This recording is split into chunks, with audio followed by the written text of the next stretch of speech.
अस्सलाम वालेकुम नाजरीन, आप देख रहे हैं हमारा यूट्यूब चैनल ऑनलाइन वर्क और मैं हूं आपका होस्ट राना मोहम्मद अकमल। नाजरीन, आज के इस वीडियो में हम बात करने वाले हैं पीपीएससी में जॉब के हवाले से।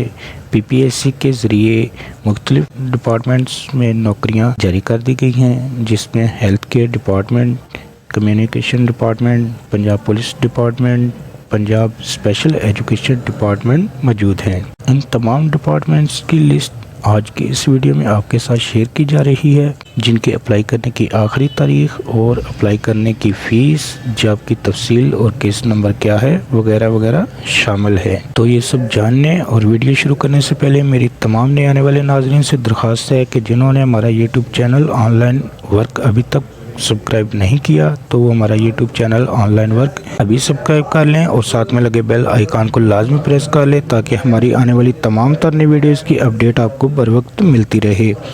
तो चलिए नाजरीन, हम चलते हैं वीडियो की तरफ।